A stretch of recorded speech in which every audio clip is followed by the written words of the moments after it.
தந்தை மகன் தூய ஆவியாரின் பேராலே ஆமென்.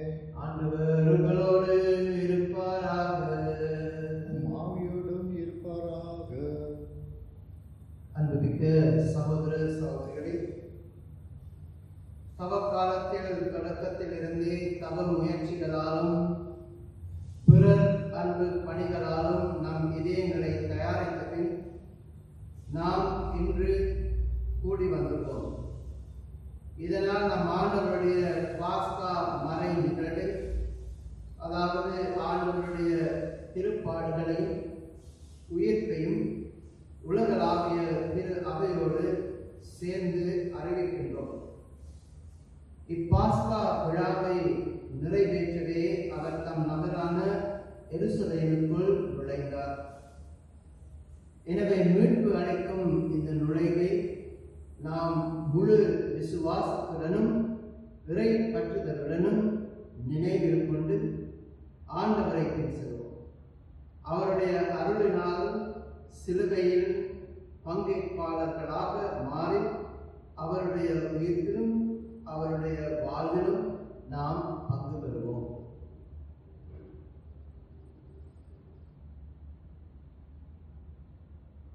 எல்லாம் அன்பு தந்தையாகிய இறைவா, உம்மை எதிர்நோக்கி இருப்போரின் நம்பிக்கையை வளர்த்து உம்மை வேண்டுவோரின் மன்றாட்டுக்களை கனிவுடன் கேட்டருளும். அதனால் வெற்றி வீரரான கிறிஸ்துவின் திருமுன் இன்று குருத்தோலைகளை ஏந்தி வருகின்ற நாங்கள் அனைவரும் அவர் வழியாக நற்செயல்களின் பயன்களை உமக்கு அளிப்போமாக. என்றென்றும் வாழ்ந்து ஆட்சி செய்கின்ற அவர் வழியாக உம்மை மன்றாடுகின்றோம். ஆமென். சரி, வாசகத்திற்கு நாங்கள் செவிமடுப்போம். ஆண்டவர்களோடு இருப்பாராக. ஆவியோடும் இருப்பாராக. புனித மத்தேயு எழுதிய தூய நற்செய்தியிலிருந்து வாசகம். ஆண்டவரே உமக்கு மகிமை. இயேசு தம் சீடரோடு எருசலேமை நெருங்கிச் சென்று ஒலிவமலை அருகில் இருந்த பெத்பாகு என்னும் ஊரை அடைந்த போது இரு சீடர்களை அனுப்பி, நீங்கள் உங்களுக்கு எதிரே இருக்கும் ஊருக்குள் செல்லுங்கள். சென்றவுடனே அங்கே கட்டி வைக்கப்பட்டிருக்கின்ற ஒரு கழுதையையும் அதனோடு ஒரு குட்டியையும் நீங்கள் காண்பீர்கள். அவற்றை அவிழ்த்து என்னிடம் கொண்டு வாருங்கள். யாராவது உங்களிடம் ஏதேனும் கேட்டால் இவை ஆண்டவருக்கு தேவை என சொல்லுங்கள். உடனே அவர் அவற்றை அனுப்பிவிடுவார் என்றார். மகள் சீயோனிடம் சொல்லுங்கள், இதோ அரசர் உன்னிடம் வருகிறார், அவர் எளிமையுள்ளவர், கழுதையின் மேல் ஏறி வருகின்றார், கழுதை குட்டியின் மேல் அமர்ந்து வருகின்றார் என்று இறைவாக்கினர் உரைத்தது நிறைவேற இவ்வாறு நிகழ்ந்தது. சீடர்கள் போய் இயேசு தங்களுக்கு பணித்தபடியே செய்தார்கள். அவர்கள் கழுதையையும் அதன் குட்டியையும் ஓட்டிக்கொண்டு வந்து அவற்றின் மேல் தங்கள் மேலுடைகளை போட்டு இயேசுவை அமரச் செய்தார்கள். பெருந்திரளான மக்கள் தங்கள் மேலுடைகளை வழியில் விரித்தார்கள். வேறு சிலர் மரங்களில் இருந்து கிளைகளை வெட்டி வழியில் பரப்பினார்கள். அவருக்கு முன்னேயும் பின்னேயும் சென்ற கூட்டத்தினர், தாவீதின் மகனுக்கு ஓசானா, ஆண்டவரின் பெயரால் வருகிறவர் ஆசி பெற்றவர், உன்னதங்களிலே ஓசானா என்று சொல்லி ஆர்ப்பரித்தனர். அவர் எருசலேமுக்குள் சென்றபோது நகரம் முழுவதும் பரபரப்படைய அவர் யார் என்ற கேள்வியும் எழுந்தது. அதற்கு கூட்டத்தினர், இவர் இறைவாக்கினர் இயேசு, கலிலேயாவில் உள்ள நாசரேத்தை சேர்ந்தவர் என்று பதிலளித்தனர்.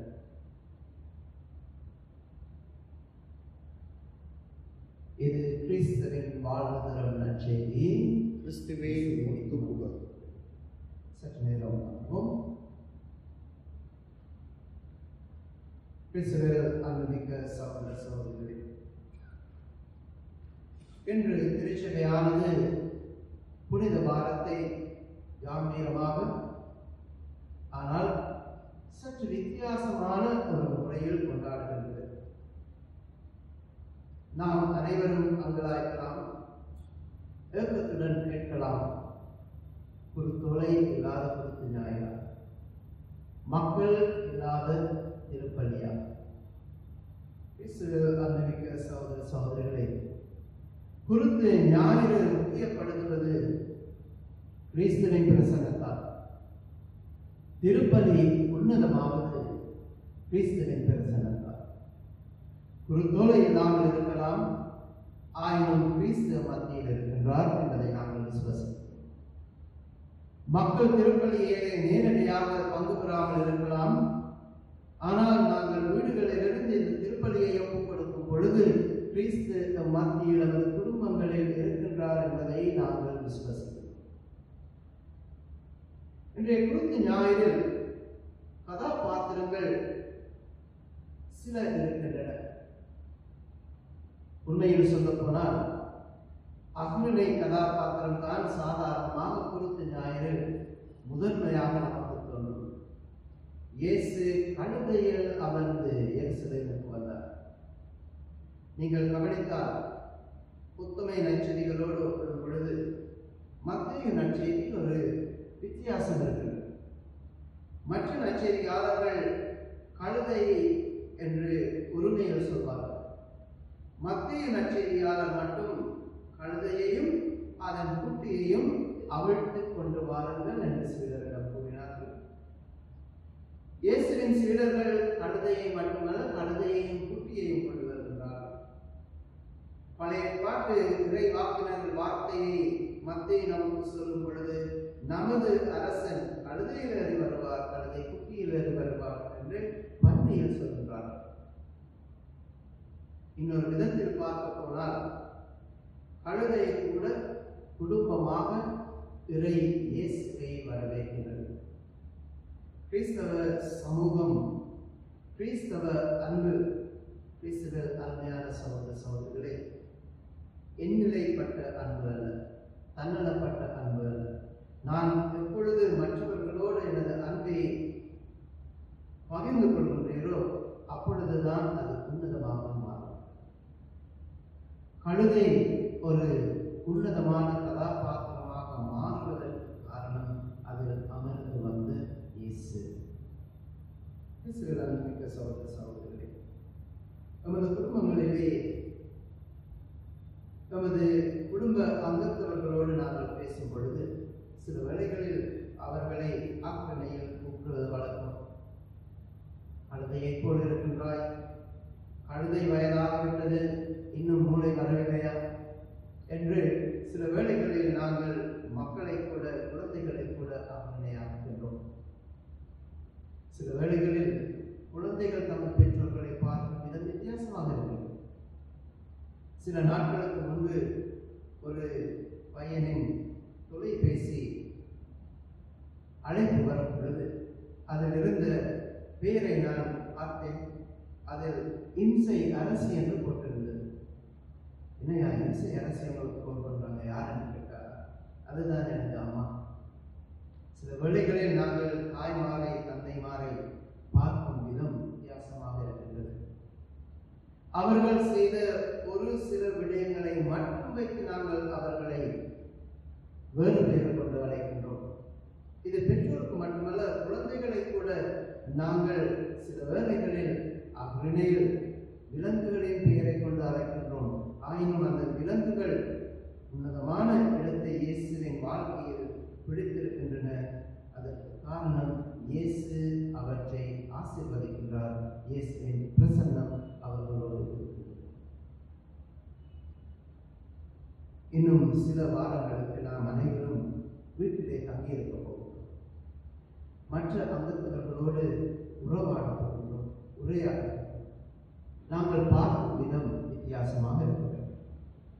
கழுதையை நாங்கள் பார்க்கும் விதம் வித்தியாசமாக, மக்களை பார்க்கும் விதம் வித்தியாசமாக, குடும்ப அங்கத்தவர்களை பார்க்கும் விதம் வித்தியாசமாக. ஏன் இயேசுவை அந்த காலத்து மக்கள் அரசனாக பார்க்கும் பொழுது, இயேசு நான் அரசனாக வரவில்லை, உங்களுக்கு அன்பு செய்யும் ஆயனாக வந்திருக்கின்றேன், மீட்பராக வந்திருக்கின்றேன் என்று சொல்கின்றார். சற்று நேரம் திரும்பி உங்கள் குழந்தைகளை பாருங்கள். குழந்தைகளை உங்கள் பெற்றோர்களை பாருங்கள். அவர்கள் இறை இயேசு உங்களுக்கு கொடுத்த உன்னதமான பொக்கிஷம். பெற்றோர்களாக நாங்கள் சில நேரம் சிந்தித்து பார்த்தால், உங்கள் குழந்தை பிறந்த பொழுது நீங்கள் என்ன சொல்லியிருப்பீர்கள்? எனக்கு ஒரு அரசன் பிறந்திருக்கின்றான், அரசி பிறந்திருக்கின்றான், இந்த வீடு இப்பொழுதுதான் அழகாக இருக்கின்றது எனக்கு குழந்தை மூலமாக. 16, 17, 18 வருடங்களுக்கு பின்பு நீங்கள் இன்னும் அதை சொல்ல முடியும் என்று நினைக்கின்றீர்களா? சொல்ல முடிந்தால் இயேசு அரசனாக நமது இல்லங்களுக்கு எழுந்தருளுகிறார். குழந்தைகளை, நீங்கள் பெற்றோர்களை ஒரு காலத்தில் மிகவும் உன்னதமான நண்பனாக அல்லது வழிகாட்டியாக அல்லது அன்பு செய்யும் நபராக பார்த்திருக்கின்றீர்கள். அவர்கள் இல்லாமல் உங்களுக்கு வாழ்க்கையிலே என்று நினைத்திருக்கிறீர்கள். இப்பொழுது நீங்கள் வளர்ந்திருக்கும் பொழுது அவர்களை அப்படியே பார்க்கின்றீர்களா? வாழ்வுமார்கள் இயேசுவை நாம் எவ்வாறு அன்புடன் நோக்குகின்றோமோ அதே அன்பு மற்றவர்களும் நாங்கள் பார்க்கின்றோம். இந்த புனித வாரம் புனிதமாக மாற நாங்கள் புனிதர்களாக மாற வேண்டும். மற்றவர்கள் என்ன செய்தார்கள் என்பது முக்கியமல்ல, நாம் மற்றவர்களை எப்படி நடத்துகின்றோம், எவ்வாறு அன்பு செய்கின்றோம், அது முக்கியம். புனித வாரத்தை புனிதமாக மாற்ற நாங்கள் மற்றவர்களை அன்புடன் மரியாதையுடன் நடத்தும் ஒரு வரத்தை இன்றைய பலியிலே இந்த புனித வார நிகழ்வுகளிலே நாங்கள் வேண்டி கொண்டாடுவோம். உங்கள் கைகளில் உள்ள பொருட்களை ஏற்றி பிடியுங்கள். நாங்களும் இயேசுவை வரவேற்கும் அந்த வலிமையை இறங்கி கொண்டாடுவோம். செவிப்போமாக.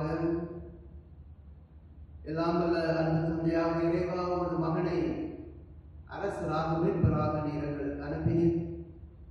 2000 வருடங்களுக்கு முன்பு அவர் எருசலேமுக்கு எழுந்தருளி வந்த பொழுது மக்கள் குருத்தோலைகளை ஏந்தி தமது உடைகளை பாதையில் போட்டு தமது உள்ளங்களை உயர்த்தி தமது குரல்களால் ஓசானா, தாவீதின் மகனுக்கு ஓசானா என்று வரவேற்றார்களோ, அவ்வாறு நாங்களும் கிறிஸ்துவை எமது இல்லங்களுக்கு வரவேற்கும் இந்த நாளிலே நமது இல்லத்தையும் நமது குடும்பத்தவர்களையும் விசேஷமாக நமது அடையாளமாக நமது இயேசுவின் பிரசனத்தின் அடையாளமாக இருக்க போகின்ற இந்த குருத்தொலைகளையும் நீர் ஆசீர்வதித்தருளும்.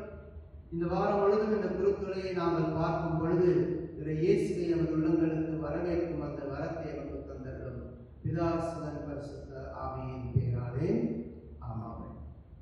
இப்பொழுது நாங்கள் பாடலுடன் இயேசுவை நமது வாழ்விற்கு நமது குடும்பங்களுக்கு நாங்கள் வரவேற்கிறோம்.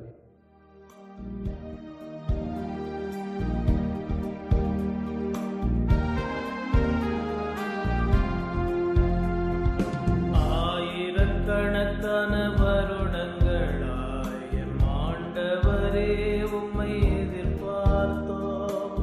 இஸ்ராயேல் ஜனங்களை ஆள வரும் எம் இயேசு இரட்சகரே எழுந்தருளும். ஹோசானா, தாவீதின் புதல்வா. ஹோசானா, ஹோசானா, ஹோசானா, ஹோசானா, தாவீதின் புதல்வா. Hosanna, hosanna, hosanna.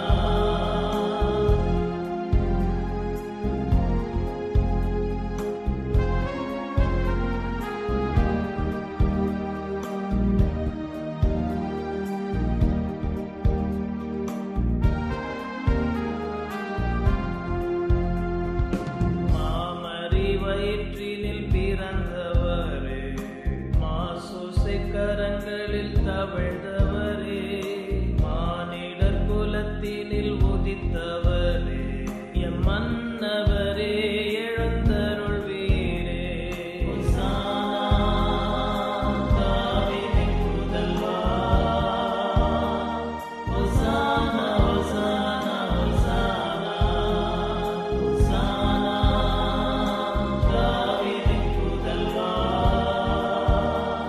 Hosanna, hosanna,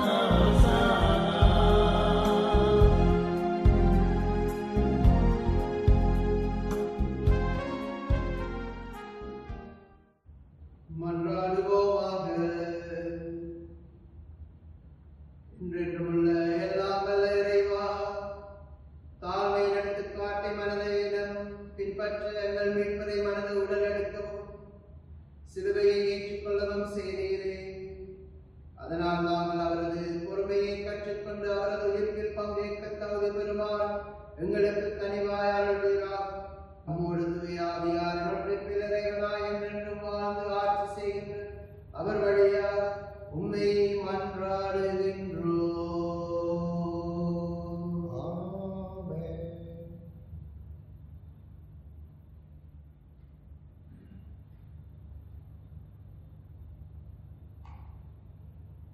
முதல் வாசகம் இறைவாக்கினர் எசேக்கியேலிலிருந்து வாசகம். நலிந்தவனிகள் வாக்கால் ஊக்குவிக்க அறிவை நான் பெற்றிட ஆண்டவராகிய தலைவர் கற்றோரின் நாவை எனக்கு அளித்துள்ளார். காலை தோறும் அவர் என்னை தட்டி எழுப்புகின்றார். கற்போர் கேட்பது போல் நானும் செவி கொடுக்க செய்கின்றார். ஆண்டவராகிய தலைவர் என்னை செவியை திறந்துள்ளார். நான் கிளம்பிவில்லை, வெளியே செல்லவும் இல்லை. அடிப்போருக்கு என் புதுவையும் தாடியை பிடுங்குவோருக்கு என் ஆடையையும் ஒப்புவித்தேன். நிந்தனை செய்வோருக்கு காதி முழுவோருக்கும் என் முகத்தை மறைக்கவில்லை. ஆண்டவராகிய என் தலைவர் தேர்ந்தெடுக்கின்றார். நான் அவமானம் அடைகிறேன். என் முகத்தை கற்பாறையாக்கிக் கொண்டேன். இழிநிலையை நான் அடையவில்லை என்று அறிவேன். இது ஆண்டவர் வழங்கும் அருள்வார்.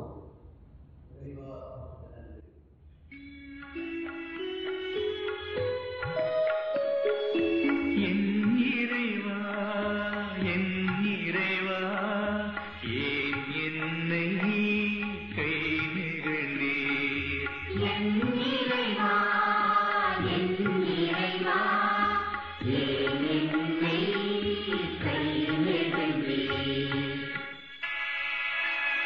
என்னை பார்ப்போர் எல்லாரும் என்னை ஏளனம் செய்கின்றனர். உதட்டை பிதுக்கி தலையை அசைக்கின்றனர். ஆண்டவர் மீது நம்பிக்கை வைத்தானே, அவர் மீட்கட்டும். அவருக்கு இவன் மீது பிரியமிருந்தால் இவனை விடுவிக்கட்டும் என்றார்கள். என் இறைவா, என் இறைவா, ஏன் என்னை கை நெகிழ்ந்தீர்? இரண்டாம் வாசகம் திருத்தூதர் பவுல் பிலிப்பியருக்கு எழுதிய திருமுகத்திலிருந்து வாசகம். கடவுள் வடிவில் விளங்கிய கிறிஸ்து கடவுளுக்கு இணையாயிருக்கும் நிலையை முடிந்து பற்றிக் கொண்டிருக்க வேண்டுதொன்றாக கருதவில்லை. ஆனால் தம்மையே வெறுமையாக்கி அடிமையின் வடிவை ஏற்று மனிதருக்கு ஒப்பானார். மனித உருவில் தோன்றி சாவை ஏற்கும் அளவுக்கு, அதுவும் சிலுவை சாவையே ஏற்கும் அளவுக்கு கீழ்ப்படிந்து தம்மையே தாழ்த்திக் கொண்டார். எனவே கடவுள் அவரை மிகவே உயர்த்தி இப்பெயரும் மேலான பெயரை அவருக்கு அருளினார். ஆகவே இயேசுவின் பெயருக்கு விண்ணவர், மன்னவர், கீழுள்ளவர் அனைவரும் அன்றிடுவர்.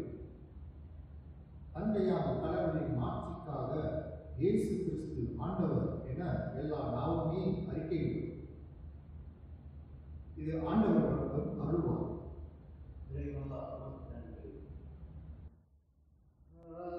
தன் மந்தையை காப்பது போல ஆண்டவர் நம்மை காக்கின்றார்.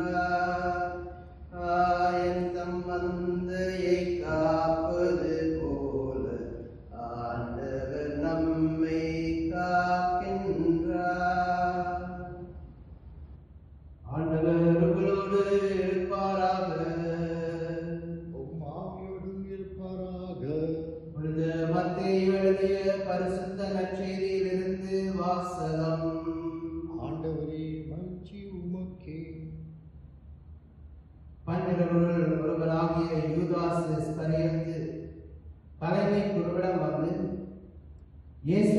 உங்களுக்கு நான் காட்டிக் கொடுத்தால் எனக்கு என்ன தருவீர்கள் என்று கேட்டான். அவர்களும் 30 வெள்ளி காசுகளை எண்ணி அவனுக்கு கொடுத்தார்கள்.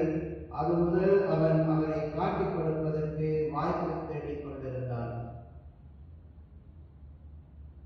புளிப்பற்ற அப்ப விழாவின் முதல் நாளில் சீடர்கள் இயேசுவை அடைய வந்து, நீர் பாஸ்கா விருந்துண்ண நாங்கள் எங்கே ஏற்பாடு செய்ய வேண்டும் என விரும்புகிறீர் என்று கேட்டார்கள். இயேசு அவர்களிடம், நீங்கள் புறப்பட்டு நகரத்துள் சென்று இந்நாளிடம் போய், எனது நேரம் நெருங்கி வந்துவிட்டது, என் சீடர்களோடு உங்கள் வீட்டில் பாஸ்கா கொண்டாட போகின்றேன் என போதகர் கூறுகின்றார் என சொல்லுங்கள் என்றார். இயேசு தங்களுக்கு பணித்தபடியே சீடர்கள் செயல்பட்டு பாஸ்கா விருந்துக்கு ஏற்பாடு செய்தார்கள். மாலை வேளையானது. அவர் 12 பந்தியில் அமர்ந்தார். அவர்கள் உண்டு கொண்டிருந்த பொழுது அவர், உங்களுள் ஒருவன் என்னை காட்டிக் கொடுப்பான் என உறுதியாக நான் உங்களுக்கு சொல்கின்றேன் என்றார். அப்பொழுது அவர்கள் மிகவும் வருத்தமுற்றவர்களாய், ஆண்டவரே, அது நானா என ஒவ்வொருவரும் அவரிடம் கேட்கத் தொடங்கினார்கள். அதற்கு இயேசு, என்னுடன் பாத்திரத்தில் தொட்டு உண்பவனே என்னை காட்டிக் கொடுப்பான். மானிட மகன் தம்மை பற்றி மறைநூலில் எழுதியுள்ளபடியே போகிறார். ஆனால் ஐயோ, அவரை காட்டிக் கொடுக்கிறவனுக்கு கேடு. அம்மனிதன் பிறவாதிருந்திருந்தால் அவனுக்கு நலமாயிருந்திருக்கும் என்றார். அவரை காட்டிக் கொடுத்த யூதாசு, ரவி, நானோ என அவரிடம் கேட்க இயேசு, நீயே சொல்லிவிட்டாய் என்றார். அவர்கள் உணவு அருந்திக் கொண்டிருக்கும் பொழுது இயேசு அப்பத்தை எடுத்து கடவுளை போற்றி அதை பெற்று தமது சீடருக்கு கொடுத்து, இதை பெற்று உண்ணுங்கள், இது எனது உடல் என்றார். பின்பு அவர் கிண்ணத்தை எடுத்து கடவுளுக்கு நன்றி செலுத்தி அவர்களுக்கு கொடுத்து, இதில் உள்ளதை அனைவரும் பருகுங்கள், ஏனெனில் இது எனது உடன்படிக்கையின் இரத்தம், பலருடைய பாவ மன்னிப்புக்காக சிந்தப்படும் இரத்தம்.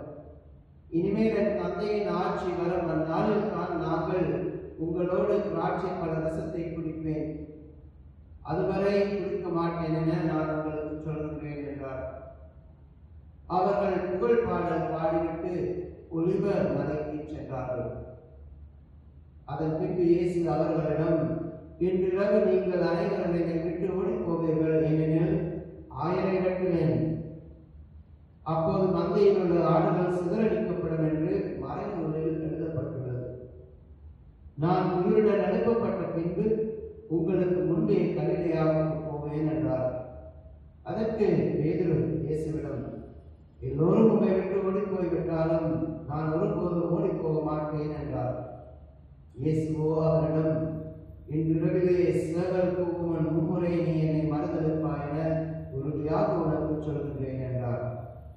பேதுருவோ இயேசுவிடம், நான் உம்மோடு சேர்ந்து இறக்க வேண்டி இருந்தாலும் உம்மை ஒருபோதும் மறுதலிக்க மாட்டேன் என்றார். அவ்வாறே சீடர்கள் அனைவரும் சொன்னார். பின்னர் இயேசு சீடர்களுடன் கெத்செமனே என்னும் இடத்திற்கு வந்தார். அவர், நான் அங்கே போய் இறைவனிடம் வேண்டும் வரை இங்கே நீங்கள் அமர்ந்திருங்கள் என்று அவர்களிடம் கூறி பேதுருவையும் செபதேயுவின் மக்கள் இருவரையும் தம்முடன் கூட்டிச் சென்றார். அப்போது அவர் துயரமும் மனக்கலக்கமும் அடைய தொடங்கினார். அவர், எனது உள்ளம் சாவு வரும் அளவுக்கு ஆழ்துயரம் கொண்டுள்ளது, நீங்கள் என்னோடு இங்கேயே தங்கி விழுத்தீர்கள் என்று அவர்களிடம் கூறினார். பிறகு சற்று அப்பால் சென்று முகம் கூப்பர விழுந்து, என் தந்தையே, முடிந்தால் இத்திருப்ப கிண்ணம் என்னை விட்டு அகழட்டும், ஆனால் என் விருப்பப்படி அல்ல, உமது விருப்பப்படியே எனக்கு நிகழட்டும் என்று கூறி இறைவனிடம் மன்றாடினார். அதன் பின்பு அவர் சீடர்களிடம் வந்து அவர்கள் உறங்கிக் கொண்டிருப்பதைக் கண்டு பேதுருவிடம், 1 மணி நேரம் கூட என்னோடு விழித்திருக்க உங்களுக்கு வலுவில்லையா? உங்கள் மனம் ஆர்வமுடையதுதான், ஆனால் உடல் வலுவல்ல. எனவே சோதனைக்கு உட்படாதிருக்க விழித்திருந்து இறைவனிடம் வேண்டுங்கள் என்றார். மீண்டும் சென்று, என் தந்தையே, நான் குடித்தாலன்றி இத்துன்பக் கிண்ணம் அகல முடியாதென்றால் உமது திருவிழப்படியே அது ஆகட்டும் என்று 2ஆம் முறையாக இறைவனிடம் வேண்டினார். அவர் திரும்பவும் வந்தபோது சீடர்கள் உறங்கிக் கொண்டிருப்பதை கண்டார். அவர்களுடைய கண்கள் தூக்க கலக்கமாயிருந்தன. அவர் அவர்களை விட்டு மீண்டும் சென்று மறுபடியும் அதே வார்த்தைகளை சொல்லி 3ஆம் முறையாக இவைகளிடம் மன்றாடினார். பிறகு சீடர்களிடம் வந்து, இன்னுமா உறங்கிக் கொண்டிருக்கிறீர்கள்? பாருங்கள், எனது நேரம் வந்துவிட்டது. மானிட மகன் பாவிகளின் கையில் ஒப்புவிக்கப்படுகிறார். எழுந்திருங்கள், போவோம். இதோ என்னை காட்டிக் கொடுப்பவன் நெருங்கி வந்துவிட்டான் என்றார். இயேசு தொடர்ந்து பேசிக் கொண்டிருக்கும் பொழுது 12 ஒருவனாகிய யூதாஸ் அங்கு வந்தார். அவனோடு குருக்களும் மக்களின் மூப்பர்களும் அனுப்பிய பெரும் கூட்டம் வாள்களோடும் தடிகளோடும் வந்தது. அவரை காட்டுப்படுத்த இருந்தவன், நான் ஒருவரை முத்தமிடுவேன், அவர்தான் இயேசு, அவரை பிடித்துக் கொள்ளுங்கள் என்று அவர்களுக்கு ஏற்கனவே ஒரு அடையாளம் சொல்லியிருந்தார். அவன் நேராக இயேசுவிடம் வந்து, ரவி, வாழ்க என கூறிக்கொண்டே அவரை முத்தமிட்டான். இயேசுவோ அவனிடம், தோழா, எதற்காக வந்தாய் என்று கேட்டார். அப்பொழுது அவர்கள் இயேசுவை அணுகி அவரை கட்டிப்பிடித்து கைது செய்தனர். உடனே இயேசுவோடு இருந்தவர்கள் ஒருவர் தமது கையை நீட்டி வாளை இறுவி தலைமை குருவை பணியாளரை தாக்கி அவருடைய காதை பிடித்தார். இயேசுவோ அவரிடம், உனது வாளை அதன் முறையில் திரும்பி போடு, ஏனெனில் வாளெடுப்போர் அனைவரும் வாளால் அழிந்து போவர். நான் என் தந்தையின் துணையை வேண்ட முடியாதென்றால் நினைத்தாய்? நான் வேண்டினால் அவர் 12 படைப்பிரிவுகளுக்கு மேற்பட்ட வாழதூதரை எனக்கு அனுப்பி வைப்பாரே. அப்படியானால் இவ்வாறு நிகழ வேண்டும் என்ற மறைபொருள் வாக்குகள் எவ்வாறு நிறைவேறும் என்று கேட்டார். அவ்வேளையில் இயேசு மக்கள் கூட்டத்தை பார்த்து, அல்வனை பிடிக்க வருவது போல வாழ்களோடும் தலிகளோடும் என்னை கைது செய்ய வந்தது ஏன்? நான் நாள்தோறும் கோவிலில் அமர்ந்து கற்பித்துக் கொண்டிருந்தேனே, நீங்கள் என்னை பிடிக்கவில்லையே. விரைவாக்கினர் எழுதியவை நிறைவேறவே இவை அனைத்து நிகழ்கின்றன என்றார். அப்பொழுது சீடர்கள் எல்லோரும் அவரை விட்டு தப்பி ஓடினார். இயேசுவை பிடித்தவர்கள் அவரை தலைமை குரு கயபாவிடம் கூட்டிச் சென்றார்கள். அங்கே மறைபொருள் அறிஞரும் மூப்பர்களும் கூடி வந்தார்கள். பேதுரு தொலைவில் அவரை பின்தொடர்ந்து தலைமை குருவின் வீட்டு முற்றம் வரை வந்து வழக்கின் முடிவை பற்றி தெரிந்து கொள்வதற்காக உள்ளே நுழைந்து காவலரோடு உட்கார்ந்திருந்தார். தலைமை குருக்களும் தலைமைச் சங்கத்தார் அனைவரும் இயேசுவுக்கு மரண தண்டனை விதிக்க அவருக்கு எதிராக பொய் சாட்சிகளை தயார் செய்தார்கள். பல பொய் சாட்சிகள் முன்வந்தும் ஏற்ற சாட்சி கிடைக்கவில்லை. இறுதியாக 20 முன்வந்தனர். அவர்கள், இவன் கடவுளுடைய திருக்கோவிலை இடித்து அதை 3 நாளில் கட்டியது என்னால் முடியும் என்றான் என்று கூறினார்கள். அப்பொழுது தலைமை குரு எழுந்து அவரிடம், இவர்கள் உனக்கு எதிராக கூறும் சான்றுக்கு மறுமொழி கூற மாட்டாயா என்று கேட்க இயேசு பேசாதிருந்தார். மேலும் தலைமை குரு இயேசுவிடம், நீ கடவுளின் மகனாகிய மெசியாவா? வாழும் கடவுளின் பேரால் ஆணையிட்டு சொல்லுமாறு உன்னிடம் கேட்கின்றேன் என்றார். அதற்கு இயேசு, நீரே சொல்கிறேன். மானிட மகன் வல்லவராம் கடவுளின் வலப்புறத்தில் வீற்றிருப்பதையும் வானவர்களின் மீது வருவதையும் இது முதல் நீங்கள் காண்பீர்கள் என உங்களுக்கு சொல்கின்றேன் என்றார். உடனே தலைமை குரு தனது மேலாடையை பிடித்துக் கொண்டு, இவன் கடவுளை பழித்துரைத்தான், இன்னும் நமக்கு சான்றுகள் தேவையா? இதோ இப்பொழுது நீங்களே பழிப்புரையை கேட்டீர்கள், நீங்கள் என்ன நினைக்கிறீர்கள் என்று கேட்டார். அதற்கு அவர்கள், இவன் சாக வேண்டியவன் என பதிலளித்தார். பின்பு அவருடைய முகத்தில் துப்பி அவரை கையால் குத்தினார். மேலும் சிலர் அவரை கன்னத்தில் அறைந்து, இவை வாக்கினர் மெசியாவே, உன்னை அடித்தது யார் என்று சொல் என்று கேட்டனர். ஏளனம் செய்தனர். பேதுரு வெளியே முற்றத்தில் உட்கார்ந்திருந்தார். பணிப்பெண்ணொருவர் அவரிடம் வந்து, நீயும் கலிலேயராகிய இயேசுவோடு இருந்தவன் தானே என்றார். அதற்கு பேதுரு, நீர் சொல்வது என்னவென்று எனக்கு தெரியவில்லை என்று அவர்கள் அனைவர் முன்னிலையிலும் மறுதளித்தார். அவர் வெளியே வாயிலங்கே சென்றபோது வேறொரு பணிப்பெண் அவரை கண்டு, இவன் நாசரேத்து இயேசுவோடு இருந்தவன் என்று அங்கிருந்தவரிடம் சொன்னார். அதற்கும் பேதுரு, இம்மனிதனை எனக்கு தெரியாத என ஆணையிட்டு மீண்டும் மறுதளித்தார். சற்று நேரத்திற்கு பின் அங்கே நின்றவர்கள் பேதுருவிடம் வந்து, உண்மையாகவே நீயும் அவர்களை சேர்ந்தவனே, ஏனெனில் ஒரு பேச்சே உன்னை யார் என்று காட்டிக் கொடுக்கின்றது என்று கூறினார். அதற்கு பேதுரு, இந்த மனிதனை எனக்கு தெரியாது என்று சொல்லி சபிக்கவும் ஆணையிடம் தொடங்கினார். உடனே சேவல் கூவிற்று. அப்பொழுது சேவல் கூவும் நீ என்னை மும்முறை மறுதளிப்பாய் என்று இயேசு கூறியதை பேதுரு நினைவு கூர்ந்து வெளியே சென்று மனம் நொந்து அழுதார். பொழுது முடிந்தது. தலைமை பொருட்கள் மக்களின் மூப்பர்கள் யாவரும் இயேசுவை கொல்ல அவருக்கு எதிராக ஆலோசனை செய்தார். அவரை கட்டி இழுத்துச் சென்று ஆளுநர் பிலாத்துவிடம் ஒப்புவித்தார். அதன் பின் இயேசு தண்டனை தீர்ப்பு அடைந்ததை கண்டபோது அவரை காட்டிக் கொடுத்த யூதாசு மனம் வருந்தி தலைமை குருக்களிடமும் மூப்பர்களிடமும் வெள்ளி காசுகளையும் திருப்பிக் கொண்டு வந்து, பழிபாவமில்லாதவர்களை காட்டிக் கொடுத்து பாவம் செய்தேனே என்றார். அதற்கு அவர்கள், அதை பற்றி எங்களுக்கு என்ன, நீயே பார்த்துக் கொள் என்றார்கள். அதன் பின்பு அவன் அந்த வெள்ளி காசுகளை கோவிலில் திரைந்துவிட்டு புறப்பட்டு போய் தூக்கு போட்டுக் கொண்டார். தலைமை குருக்கள் வெள்ளி காசுகளை எடுத்து, இது இரத்தத்திற்கான விலையாதலால் இதை கோவில் காணிக்கப்பட்டியில் போடுவது முறையல்ல என்று சொல்லி கலந்து ஆலோசித்து அந்நியரை அடக்கம் செய்ய அவற்றை கொண்டு குயவன் நிலத்தை வாங்கினார். அதனால்தான் அந்நிலம் இரத்த நிலம் என்று இன்று வரை அழைக்கப்படுகிறது. இஸ்ராயல் மக்களால் விலை மதிக்கப்பட்டவர்களுடைய விலையான 30 வெள்ளி காசுகளையும் கையில் எடுத்து ஆண்டவர் எனக்கு பணித்தபடியே அதை குயவன் நிலத்திற்கு கொடுத்தார்கள் என்று இறைவாக்கினர் இறைமையார் உரைத்தது அப்பொழுது நிறைவேறியது. இயேசு ஆளுநர் பிலாத்து நிலையில் நின்று கொண்டிருந்தார். ஆளுநர் அவரை நோக்கி, நீ யூதரின் அரசனா என்று கேட்டார். அதற்கு இயேசு, அவ்வாறு நீர்தான் சொல்கிறீர் என்று கூறினார். மேலும் தலைமை குருக்களும் மூப்பர்களும் அவர் மீது குற்றம் சுமத்திய போது அவர் மறுமொழி எதுவும் கூறவில்லை. பின்பு பிலாத்து இயேசுவிடம், உனக்கு எதிராக எத்தனையோ சான்றுகள் கூறுகிறார்களே, உனக்கு கேட்கவில்லையா என்று கேட்டார். அவரோ ஒரு வார்த்தை கூட அவனுக்கு மறுமொழியாக கூறவில்லை. ஆளுநர் மிகவும் வியப்புற்றார். மக்கள் விரும்பி கேட்கும் ஒரு கைதியை அவர்களுக்காக விழாவின் போது ஆளுநர் விடுதலை செய்வது வழக்கம்.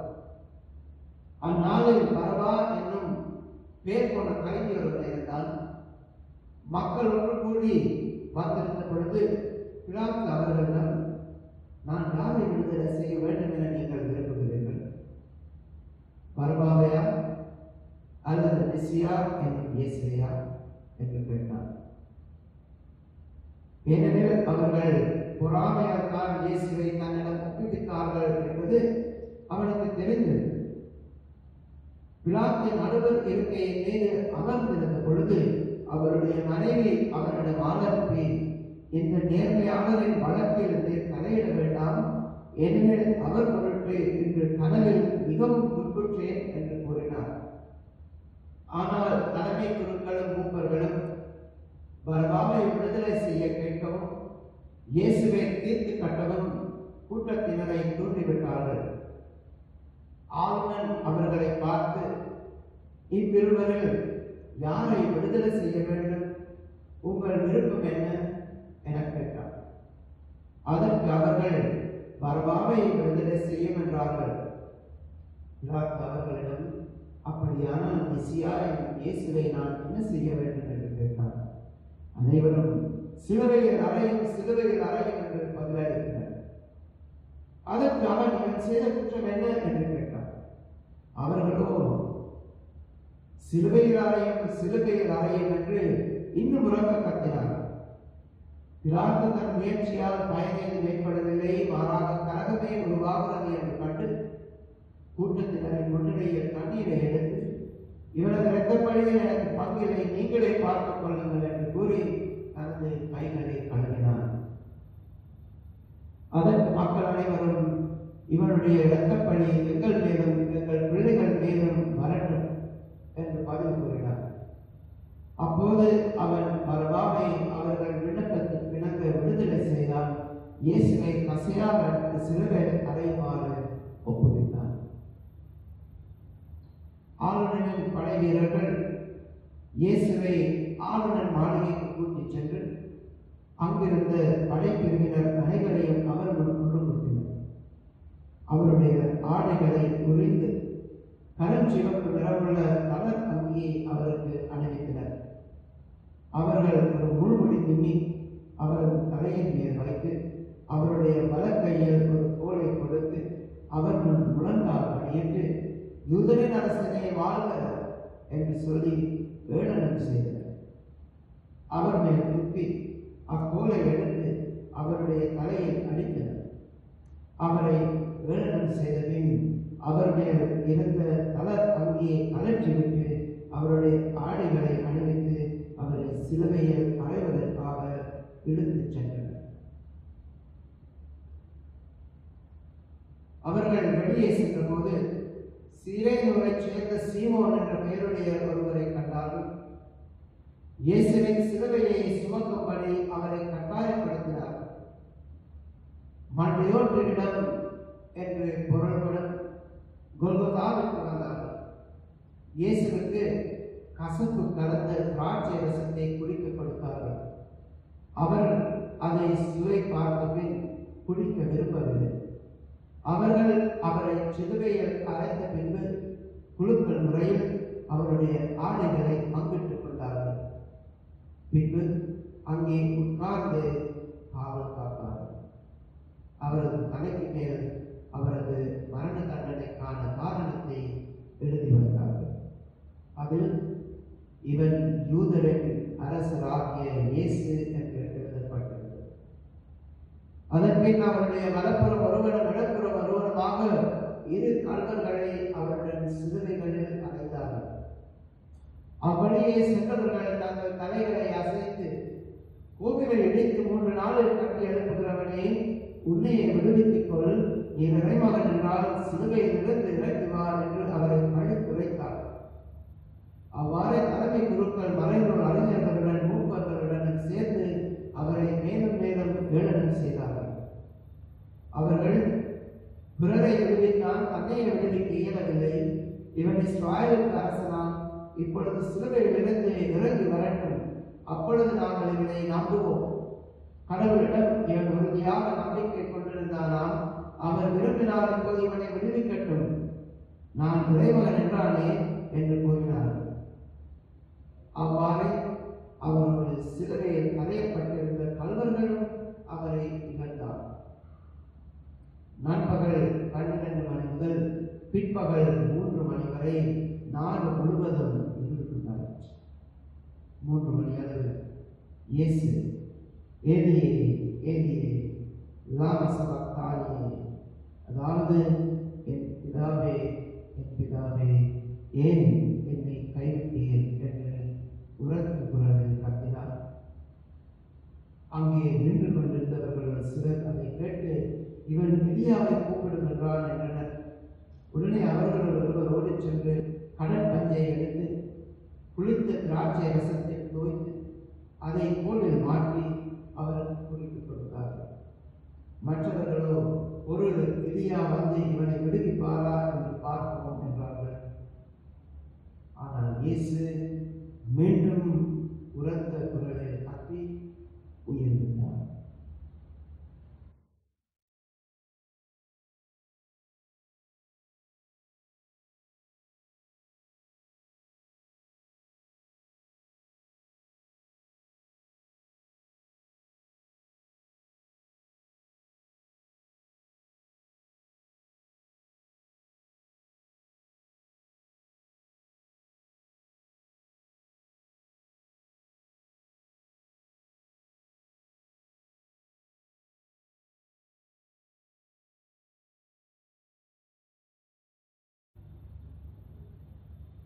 அதே நேரத்தில் கோவிலில் திரை மேலிருந்து கீழ் வரை இரண்டாக பிரிந்தது. நிலம் நடுங்கியது. பாறைகள் கிடந்தன, கல்லறைகள் திறந்தன, இறந்த இறைமக்கள் பலரின் உடல்கள் உயிருடன் எழுப்பப்பட்டன. இயேசுவின் உயிர்த்தெழுதலுக்கு பின்பு இவர்கள் கல்லறைகளில் இருந்து வெளியே வந்து எருசலேம் நகரத்திற்கு சென்று பலருக்கும் தோன்றினார்கள். 100 தலைவரும் அவரோடு இயேசுவை காவல் காத்தவர்களும் நிலநடுக்கத்தையும் நிகழ்ந்த யாவற்றையும் கண்டு மிகவும் அஞ்சி, இவர் உண்மையாகவே இறைமகன் என்றார்கள். கலிலேயாவில் இருந்து இயேசுவை பின்பற்றி அவருக்கு பணிவிடை செய்து வந்த பல பெண்களும் அங்கிருந்தார்கள். அவர்கள் தொலையில் நின்று உற்று நோக்கிக் கொண்டிருந்தார்கள். அவர்களிடையே மகதலேனா மரியாவும் யாக்கோபு யோசேப்பு ஆகியோரின் தாய் மரியாவும் சிவதேவின் மக்களுடைய தாயும் இருந்தார்கள். மாலை வேளையானதும் அரிமத்தியா ஊரை சேர்ந்த யோசேப்பு என்னும் பெயர் கொண்ட ஒருவர் செல்வர் ஒருவர் அங்கே இருந்தார். அவரும் இயேசுவுக்கு சீடராயிருந்தார். அவர் பிலாத்துவிடம் போய் இயேசுவின் உடலை கேட்டார். பிலாத்தும் அதை கொடுத்துவிட கட்டளையிட்டார். யோசேப்பு அவ்வுடலை பெற்று தூய்மையான மெல்லிய துணியால் சுற்றி தமக்கென பாறையில் வெட்டியிருந்த புதிய கல்லறையில் கொண்டு போய் அவரை வைத்தார். அதன் வாயிலில் ஒரு பெருங்கல்லை உருட்டி வைத்துவிட்டு போனார். அப்பொழுது மகதலேனா மரியாவும் வேறொரு மரியாவும் அங்கே கல்லறைக்கு எதிரே வந்து உட்கார்ந்திருந்தனர். மறுநாள் ஆயத்த நாளுக்கு அடுத்த நாள் தலைமை குருக்களும் பரிசேயர்களும் பிலாத்துவிடம் கூடி வந்தார்கள். அவர்கள், ஐயா, அந்த எத்தன் உயிருடன் இருந்த பொழுது 3 நாட்களுக்கு பின்பு உயிருடன் எழுப்பப்படுவேன் என்று சொன்னது எங்களுக்கு நினைவில் இருக்கிறது. ஆகையால் 3 நாள் வரை கல்லறையை கருத்தாய் காவல் செய்ய கட்டளை. இல்லையெனில் அவருடைய சீடர்கள் ஒரு வேளை வந்து அவன் உடலை திருடிச் சென்றுவிட்டு இறந்த அவர் உயிருடன் எழுப்பப்பட்டார் என்று மக்களிடம் சொல்ல நேரும். அப்பொழுது முந்தின ஏமாற்று வேலையை விட பிந்தினது மிகவும் கேடு விளைவிக்கும் என்றனர். அதற்கு பிலாத்து அவர்களிடம், உங்களிடம் காவல் வீரர்கள் இருக்கிறார்கள், நீங்களே போய் உங்களுக்கு தெரிந்தபடி கருத்தாய் காவல் செய்யுங்கள் என்றார். அவர்கள் போய் கல்லறையை மூடியிருந்த கல்லுக்கு முத்திரையிட்டு காவல் வீரரை கொண்டு கருத்தாய் காவல் செய்ய ஏற்பாடு செய்தார்கள்.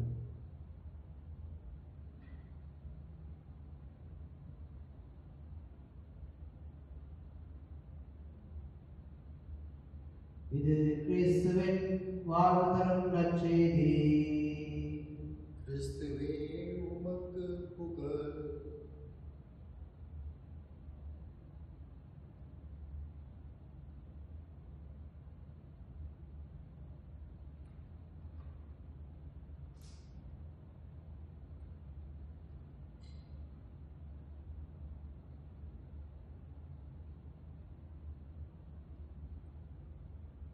அனைத்து பாடுகளும் முடிந்த பின்பு கிறிஸ்து உயிர்விட்ட பொழுது 100 தலைவன் சொன்ன ஒரே ஒரு ஞானமொழி, உண்மையிலேயே இவர் இறைமகன். கிறிஸ்துவின் சகோதர சகோதரர்களே, இந்த இக்கட்டான காலத்தில் இயேசு இறைமகன் என்பதை நாங்கள் விசுவசித்து நமது விசுவாசத்தை அறிக்கையிடுவோம். அந்த விசுவாச அறிக்கையின் மூலமாக இறைவன் நமது வாழ்வை மாற்ற ஒரே கடவுளை நம்புகிறேன், விண்ணகமும் மண்ணகமும் காண்பவை காணாதவை யாவும் படைத்த எல்லாம் வல்ல தந்தையாகவே கடவுளின் ஒரே மகனாக உதித்த ஒரே ஆண்டவர் இயேசு கிறிஸ்துவை நம்புகிறேன். இவர் காலங்களுக்கெல்லாம் முன்பே தந்தையிடமிருந்து பிறந்தார். கடவுள் என்று கடவுளாக, ஒளி என்று ஒளியாக, உண்மை கடவுள் என்று உண்மை கடவுளாக உதித்தவர். இவர் உதித்தவர் உண்டாக்கப்பட்டவர் அல்ல, தந்தையோடு ஒரே பொருளானவர். இவர் வழியாக யாவும் படைக்கப்பட்டன. மனிதன் நமக்காகவும் நம் மீட்புக்காகவும் விண்ணகமிருந்து இறங்கினார். தூய ஆவியால் கன்னிமரியாவிடம் உடலெடுத்து மனிதனானார். மேலும் நமக்காக போதி பிலாத்தின் அதிகாரத்தில் சிலுவையில் அறையப்பட்டு பாடுபட்டு இறந்து அடக்கம் செய்யப்பட்டார். மறைநூல்களின்படி 3ஆம் நாள் உயிர்த்தெழுந்தார். விண்ணகத்தை கழுந்தருளை எல்லாம் வல்ல தந்தையின் வலப்பக்கம் வீற்றிருக்கிறார். வாழ்வோரையும் இறந்தோரையும் தீர்ப்பிட மாற்றியுடன் மீண்டும் வர இருக்கின்றார். அவரது ஆட்சிக்கு முடிகிறார். தந்தையிடமிருந்தும் மகனிடமிருந்தும் புறப்படும் ஆண்டவரும் உயிர் அளிப்பவருமான தூய ஆவியாரை நம்புகிறேன். இவர் தந்தையோடும் மகனோடும் ஒன்றாக ஆராதனை மாற்றியும் பெறுகின்றார். இறைவாக்கினர்கள் வாயிலாக பேசியவர்களே, ஒரு புனித கத்தோலிக்க திருத்தூதர் வழிவரும் திரு அவையை நம்புகிறேன். பாவ மன்னிப்புக்கான ஒரு திருமுழுக்கை ஏற்றுக்கொள்கிறேன். இறந்தோர் உயிர்ப்பையும் வரவிருக்கும் மறுவுலக வாழ்வையும் எதிர்பார்க்கின்றேன். இயேசுவின் மேல் உள்ள விசுவாசத்தை அறிக்கையிட்டு நாங்கள் அந்த விசுவாசத்தினால் திரும்ப பெற்றவர்களாக நமது அன்றாட தேவைகளுக்காக விசேஷமாக இவ்வுலகத்தை இறைவன் ஆசீர்வதிக்க வேண்டும் என்றும் நமது நாட்டை ஆசீர்வதிக்க வேண்டும் என்றும் நமது குடும்பங்களை பாதுகாக்க வேண்டும் என்றும் நம்பார்கள். எல்லாம் அல்ல அன்பு தந்தையாகிய இறைவா, குருத்தோலைகளை உயர்த்தி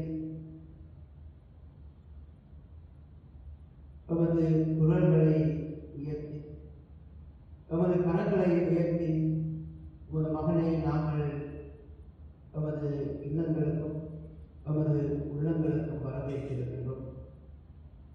உமது மகனின் ஆட்சி, இறை ஆட்சி, அன்பின் ஆட்சி நமது திருச்சுவையிலும் நமது குடும்பங்களிலும் நிலைத்தோங்கி நிற்க உமது அருள் வளங்களால் தன்னை நிரப்பேற வேண்டும் என்று இறைவா உன்னை மன்றாடுகின்றோம். நாங்கள் இறைவா எங்கள் மன்றாட்டை கேட்டுள்ளோம். திருச்சுவையை ஆசீர்வதித்தரணும். திருத்தந்தை, ஆயர்கள், குருக்கள், கன்னியாஸ்திரிகள், பொது நிலையினராகிய அனைவரையும் நீர் ஆசீர்வதித்தரணும். உலகின் ஒளி நீங்களே என்று கூறிய கிறிஸ்து இன்று ஒளியாக சாட்சிகளாக தன்னை அழைத்திருக்கிறார். அந்த அழைப்புக்கு இணங்கி நமது குடும்பங்களிலே ஒருவருக்கு ஒருவர் இறை அன்பை காட்டும் மக்களாக மாறும் மரத்தை, நமது பங்குகளிலே பிறகு அன்பை செழிக்க பாடுபடும் மக்களாக மாறும் மரத்தை இறைவனங்களுக்கு தந்திருட இறைவா உன்னை மன்றாடுகின்றோம். எல்லாம் இறைவா எங்கள் மன்றாட்டை கேட்டருளும். எல்லாம் தந்தையாக இறைவா, குருத்துறைகளால் அந்த இல்லங்களையும் உள்ளங்களையும் நாங்கள் அலங்கரித்திருக்கின்றோம். அந்த அலங்கரிக்கப்பட்ட உள்ளங்களில் எப்பொழுதும் உமது அன்பு நிலைக்க நம்மை ஆசீர்வதிக்கிறோம். நமது குடும்பங்களிலே நாங்கள் ஒருவரை ஒருவர் மதித்தோம், ஒருவருக்கு ஒருவர் கரிசனையை காட்டோம், ஒருவருக்கு ஒருவர் மன்னிப்பை வழங்கவும் நம்மை ஆசீர்வதித்து நம்மை வழிநடத்த வேண்டும் என்று இறைவா நம்மை மன்றாடுகின்றோம். எல்லாம் வல்ல இறைவா எங்கள் மன்றாட்டை கேட்டருளும். நீங்கள் செய்த அனைத்து உதவிகளையும், சிறியோருக்கு செய்த அனைத்து உதவிகளையும் எனக்கே செய்தீர்கள் என்று கூறிய கிறிஸ்துவே,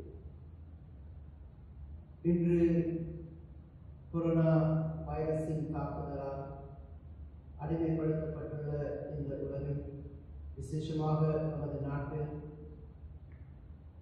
பணிபுரியும் வைத்தியர்களையும், தாதிமார்களையும், அவர்களுக்கு உதவுபவர்களையும் அனைவரையுமே நீர் ஆசீர்வதித்தல். அவர்களை பாதுகாத்தலும், அவர்களுக்கு ஒரு விசுவாசத்தை கொடுத்தலும், அவர்களுக்கு உடல் தைரியத்தை கொடுத்தலும், அவர்களுக்கு தேன சுகத்தை கொடுத்தலும், அவர்கள் மூலமாக உமது அன்பை நாங்கள் எப்பொழுதும் உணரும் பாக்கியத்தை நமக்கு கொடுத்தலும். இந்த ஆசீர்வாதத்தின் மூலமாக நம் அனைவரையும் நிரப்பியற வேண்டும் என்று இறைவா உம்மை மன்றாடுகின்றோம். எல்லாம் உள்ள இறைவா எங்கள் மன்றாட்டை கேட்டருளும். சற்று நேரம் மௌனமாக நமது குடும்ப அங்கத்தவர்களுக்காக நாங்கள் மன்றாடுவோம்.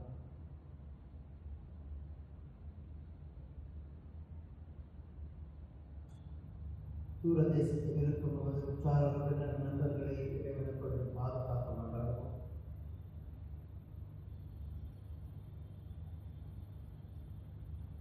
புனிதமான இந்த புனித வாரத்திலே நமது வாழ்க்கையை புனிதப்படுத்த இறையாசி வேண்டும் என்றாலும்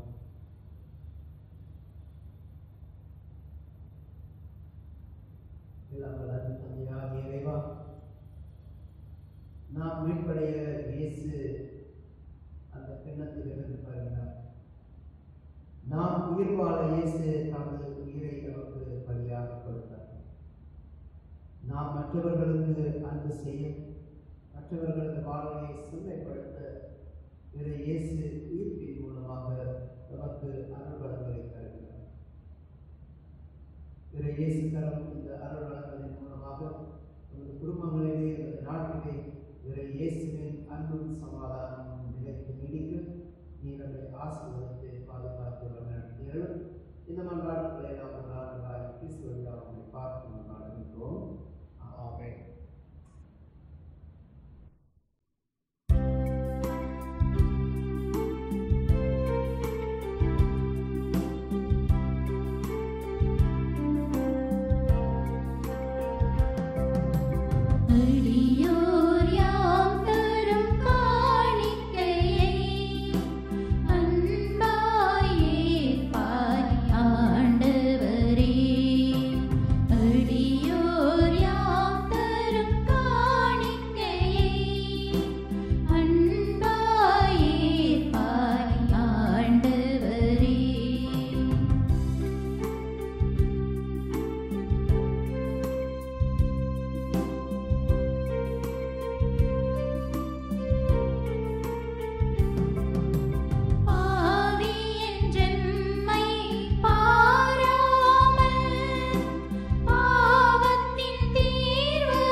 சகோதரிகளே, நாங்கள் அனைவரும் ஒப்புக் கொடுக்கும் இந்த திருப்பலி நமது தந்தையாகிய இறைவனின் பேச்சுதாகும்படி செய்யுங்கள். ஆண்டவர் தமது பெயர் புகழ்ச்சிக்காகவும் மகிழ்ச்சிக்காகவும் நமது நன்மைக்காகவும் புனித திரு அனைத்து நலனுக்காகவும் அது கையிட்டு பணியை ஏற்கொள்வாராக.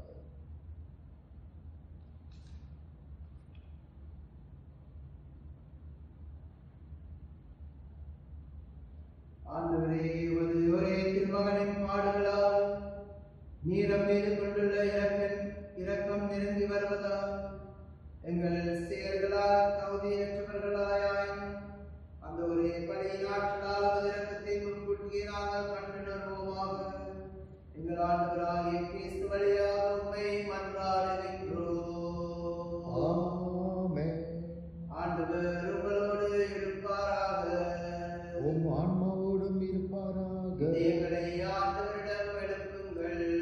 ஆண்டவரிடம் எழுப்பியுள்ளோம். நமது இறைவனாகிய ஆண்டவருக்கு நன்றி கூறுவோம். அது தகுதியும் நீதியும் ஆனதே.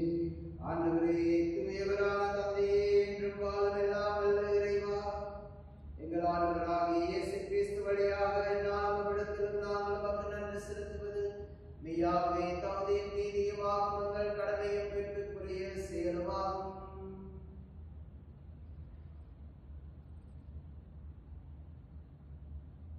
மாசற்ற கிறிஸ்து பாவிகளுக்காக பாடுபடவும் தீயோரின் மீட்புக்காக அநீதியாக தீர்ப்பிடப்படவும் திருவிழமானார். அவரது இறப்பு எங்கள் பாவங்களை போக்கியது, அவரது உயிர்த்தெழுதல்களை உமக்கு ஏற்புடையவர்களாக ஆக்கியது. ஆகவே நாங்கள் வாழ்த்துதல் அனைவரோடும் சேர்ந்து உம்மை புகழ்ந்து போற்றி அக்களித்து கொண்டாடி ஆர்ப்பரித்து சொல்வதாவது: தூயவர், தூயவர், தூயவர், வான்படைகளின் கடவுளான ஆண்டவர், விண்ணகமும் மண்டலமும் உமது மாட்சியால் நிறைந்துள்ளன. உன்னதங்களிலே ஓசானா. ஆண்டவர் பெயரால் வருபவர் ஆசி பெற்றவர். உன்னதங்களிலே ஓசானா.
அப்பனுமே உணவு அருந்திய பின் கிண்ணத்தை எடுத்து நன்றி செலுத்தி வாழ்த்துரைத்து அதை தம் சீடருக்கு அளித்து இயேசு கூறியதாவது: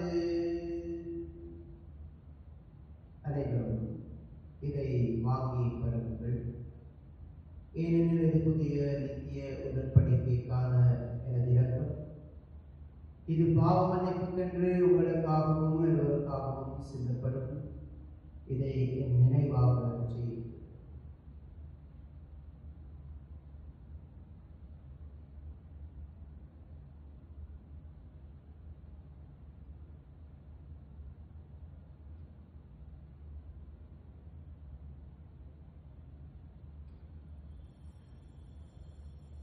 இது நம்பிக்கையின் மறைபொருள். ஆண்டவரே, நீர் வருவளவும் உமது இறப்பினை அறிக்கையிடுகின்றோம். உமது உயிர்ப்பையும் எடுத்துரைக்கின்றோம்.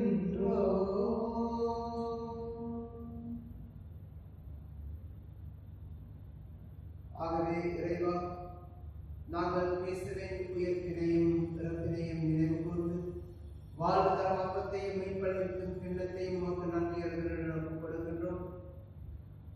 உமது திருமணம் என்று கூறிய புதிய தாழ்ந்தவர்கள் என நீர் அதை ஏற்றுக்கொண்டீர். எனவே உமக்கு நன்றி செலுத்துகிறோம். கிறிஸ்துவின் உடலிலும் இரத்தத்திலும் பங்கு கொள்வங்களை பரிசுத்த ஆவி ஒன்று சேர்த்தர வேண்டும் என உம்மை தாழ்மையுடன் மன்றாடுகின்றோம்.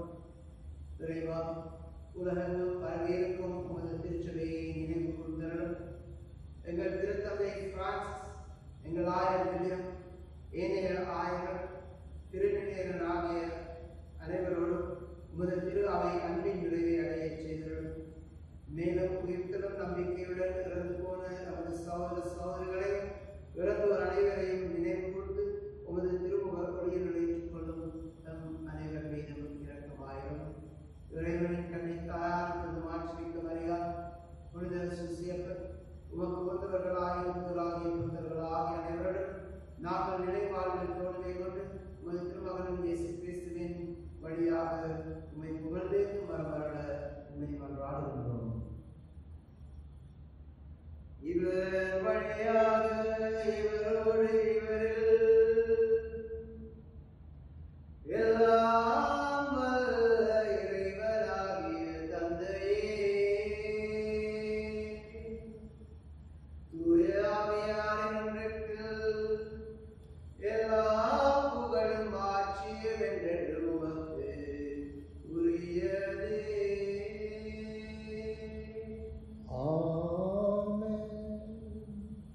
மீட்பரின் கட்டளையால் கற்பிக்கப்பட்டு தேவர் படிப்பினால் பயிற்சி பெற்றதாம் துணிந்து சிந்திப்போம். விண்ணகத்தில் இருக்கிற எங்கள் தந்தையே, உமது பெயர் தூயதென போற்றப் பெறுக. உமது ஆட்சி வருக. உமது திருவுளம் விண்ணுலகில் நிறைவேறுவது போல மண்ணுலகில் நிறைவேறுக. எங்கள் அன்றாட உணவை இன்று எங்களுக்கு தாரும். எங்களுக்கு எதிராக குற்றம் செய்வோரை நாங்கள் மன்னிப்பது போல எங்கள் குற்றங்களை மன்னியும். எங்களை சோதனைக்கு உட்படுத்தாதையும் தீமையிலிருந்து எங்களை விடுவித்தருளும். ஆண்டவரே, தீமைகள் அனைத்திலிருந்து நம்மை விடுவித்து எமது வாழ்நாளில் சமாதானத்தை, அமைதியை கண்ணுடன் அருளும் மன்றாடுகின்றோம். உமது இரக்கத்தின் உதவியால் நாங்கள் பாவத்திலிருந்து எப்பொழுதும் விடுதலை பெற்று யாதொரு கலக்கமுமின்றி நலமாயிருப்போமாக. நாங்கள் நம்பியிருக்க பேரின்ப வாழ்வையும் நமது மீட்பராகிய இயேசு கிறிஸ்துவின் வருகையையும் மகிழ்ச்சியுடன் எதிர்பார்த்திருக்கின்றோம். ஏனெனில் ஆட்சியும் வல்லமையும் ஆட்சியும் என்றென்றும் உமதே. ஆண்டவராகிய இயேசு கிறிஸ்துவே, அமைதியை சமாதானத்தை உங்களுக்கு விட்டுச் செல்கின்றேன். என் அமைதியை சமாதானத்தை உங்களுக்கு அளிக்கின்றேன் என்று உமது அப்போஸ்தலர்களுக்கும் இன்று ஒவ்வொருவருக்கும் நீர் மொழிகின்றீரே. நீர் நமது பாவங்களை பாராமல் உமது திருச்சபையின் விசுவாசத்தை கண்ணோக்கி அந்த திருச்சபைக்கும் விசேஷமாக நமது நாட்டிற்கும் நமது குடும்பங்களுக்கும் சமாதானத்தையும் ஒற்றுமையையும் தந்திர திருவிழம் கொள்கிறாக என்றென்றும் வாழ்ந்து ஆட்சி செய்கின்றனர் நீரே. ஆமென். ஆண்டவருடைய சமாதானம் உங்களோடு என்றும் இருப்பதாக, உம் ஆவியோடும் இருப்பதாக. இயேசுவின் அன்பையும் சமாதானத்தை ஒருவர் ஒருவருடன் பகிர்ந்து கொள்வோம்.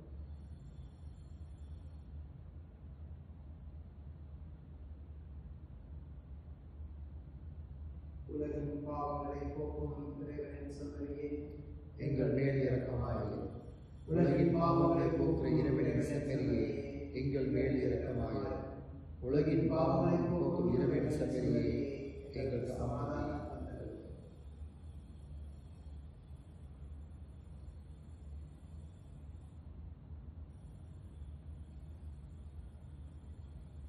இதோ இறைவனின் செம்மறி உலகத்தின் பாவங்களை போக்க வந்த கிறிஸ்து அரசனாக நாம் குறுந்தொலைகளை தாங்கும் பொழுது எமது இல்லங்களுக்குள் வந்து நம்மை ஆசீர்வதிக்கும் கிறிஸ்து மீட்பராக தமது உயிரை கொடுப்பதன் மூலமாக அவரது பாவங்களை மன்னித்து மற்றவர்களின் பாவங்களை மன்னிக்க ஒவ்வொருவரையும் அழைக்கும் கிறிஸ்து இவரது விருந்துக்கு அழைக்கப்பெற்ற நாம், இவரது விடுதலைக்கு அழைக்கப்பெற்ற நாம் வேறு பெற்றவர்கள். ஆண்டவரே, ஆனால் ஒரு வார்த்தை மட்டும் சொல்லியருளும், என் ஆன்மா உண்மையும்.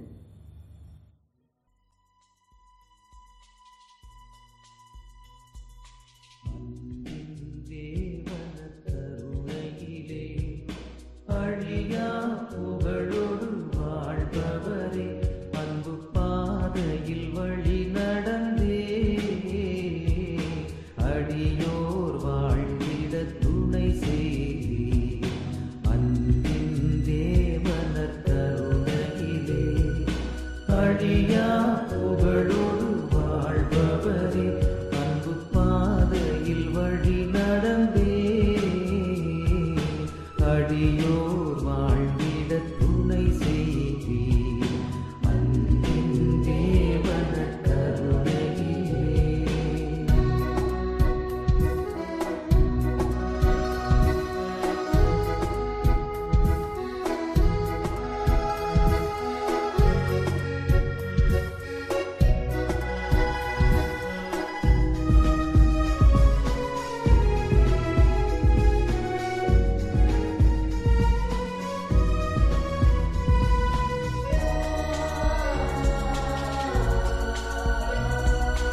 அற்புதமாக எமை படைத்தீர், தற்பர நீரே எமை மீட்டீர்.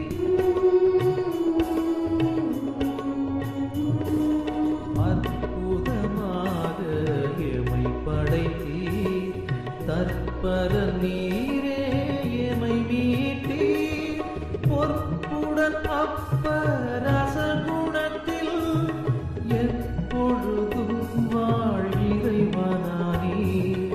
எத்தனை வழிகளில் உமதன்பை எண்பித்தமை நீர் ஆட்கொண்டீர்.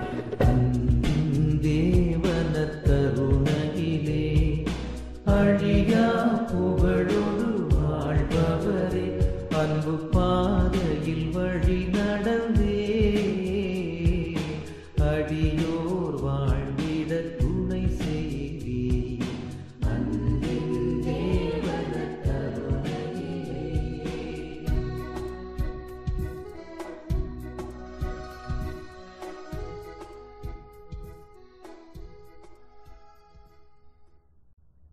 மன்றாடுவோமாக. ஆண்டவரே, புனித கொடைகளால் நிறைவு பெற்று நாங்கள் உம்மை பணிவுடன் வேண்டுகின்றோம்.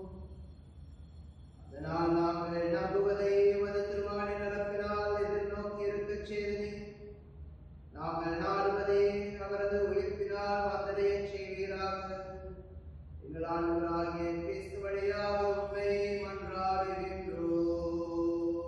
ஆமென். ஆண்டவர் உங்களோடு இருப்பாராக. உன் ஆன்மாவோடும் இருப்பாராக. ஆண்டவரை உடைய இந்த குடும்பத்துக்காக எங்கள் ஆண்டவர் இயேசு கிறிஸ்து துன்புறுத்துவோருக்கு தம்மை கையளிக்கவும் சிலுவையின் கொடுமையை தாங்கிக் கொள்ளவும் தயங்கவில்லை. நீர் இக்குடும்பத்தை கண்ணோக்கி அருள் புரிவீராக. இக்குடும்பத்தில் உள்ள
நமது பங்கிலே ஜூபிலி ஆண்டை பொன்விழாவை கொண்டாடவிருக்கும் நாங்கள் நமது பங்கை இறைவன் ஆசீர்வதிக்கவும் பங்கு மக்களை சரியான முறையில் இறை அன்பில் வழிநடத்தவும் நாங்கள் மன்றாடுவோம்.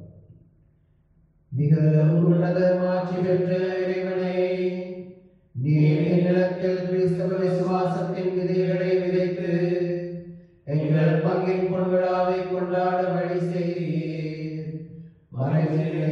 விழாவில் நீர் எங்களுக்கு வழங்கிய எண்ணற்ற ஆசீர்வாதங்களை நன்றியுடன் நினைவு கூறுகிறோம். எங்களையும் சுற்றியோர்களும் விசுவாசத்தையும் நம்பிக்கையும் அன்பையும் புதுப்பிக்கும் பயணத்தை நாங்கள் தொடரும் போது நாங்கள் போற்றி புகழ்ந்து மாற்றிப்படுத்துகிறோம். எங்களுடைய மயமாக்கியர்களும் சிலுவை தைரியத்தையும் வலிமையையும் இரக்கத்தையும் எங்கள் ஆண்டவராகிய இயேசு கிறிஸ்துவின் உயிர்ப்பின் மகிழ்ச்சியையும் எங்களுக்கு தந்தருளும். ஒவ்வொரு காயத்திற்கும் பாவத்திற்கும் மன்னிப்பையும் உறவையும் நாங்கள் அளித்திட நீர் எங்களுக்கு உதவி அருளும். உமது மகன்களின் ஒவ்வொரு போராட்டத்திலும் விரக்தியிலும் நாங்கள் அவர்களுக்கு விசுவாசத்தையும் நம்பிக்கையும் அளித்திட எங்களுக்கு உதவி அருளும். எங்கள் குடும்பங்களை அன்பால் பலப்படுத்தி அருளும். சகோதரத்துவத்தை பாதுகாக்க எங்களுக்கு உதவி அருளும். புனித பிரான்சிஸ் மற்றும் எல்லா ஆண்டவரின் பெயரால் நாங்கள் ஏழைகளை காண்போமாக. உமது நற்செய்தியின் மகிழ்ச்சியை வாழவும் அறிவிக்கவும் எங்கள் சகோதர சகோதரிகளிலும் எல்லா படைப்புகளிலும் நாங்கள் காணவும் அன்பு செய்யவும் தூய ஆவியார் எங்களுக்கு ஊக்கம் அளிப்பாராக.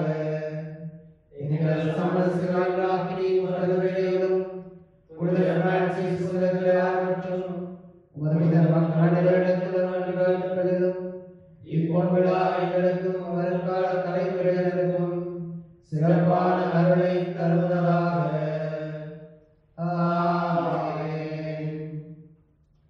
கொரோனா வைரஸ் பரவுவதிலிருந்து நம்மை பாதுகாக்க இறைவனை கொண்டாடுவோம். எங்கள் தந்தையான இறைவா, இந்த புதிய கொரோனா வைரஸிலிருந்து எங்களை பாதுகாக்க உமது பாதத்தை வந்தடைகிறோம். இது பல உயிர்களை பறிகொண்டு மேலும் பலரை பாதித்துள்ளது. இந்த வைரஸின் தன்மையையும் காரணத்தையும் அதன் பரவலையும் ஆய்வு செய்வோர் மேலும் அதன் பரவலின் அலைகளை தடுப்பதற்காக பணியாற்றும் அனைவர் மேலும் உமது கருணையை பொழிந்தருளும். மருத்துவ நிபுணர்களின் கைகளையும் மனதையும் தொட்டு வழிநடத்தியருளும். அவர்கள் நோயுற்றவர்களுக்கு திருமையோடும் இரக்கத்தோடும் பணியாற்ற உமது அருளை பொழிந்தருளும். மேலும் இந்த தொற்றுநோய்க்கான சிகிச்சையையும் தீர்வையும் காண வேண்டிய அரசாங்கங்களுக்கும் தனியார் நிறுவனங்களுக்கும் உமது ஞானத்தை அளித்தருளும். பாதிக்கப்பட்டுள்ள அனைவருக்காகவும் மன்றாடுகிறோம். அவர்கள் விரைவில் குணமடைந்து ஆரோக்கியத்துடன் இல்லம் செல்ல வரம் தாரும். அனைவரின் நலனுக்காக உழைக்கவும் தேவைப்படுகிறவர்களுக்கு உதவவும் எங்களுக்கு நல்ல மனதை தாரும்.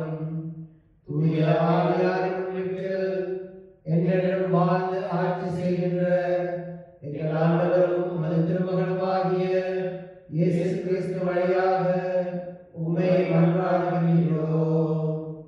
ஆமென். அனைத்து கிறிஸ்தவர்களின் சகாய அன்னையே, எங்களுக்காக வேண்டிக் கொள்ளும். புனித பிரான்சிஸ் அசிசியாரே, புனித கிளாரம்மாளே, எங்களுக்காக வேண்டிக் கொள்ளும். புனித அந்தோனி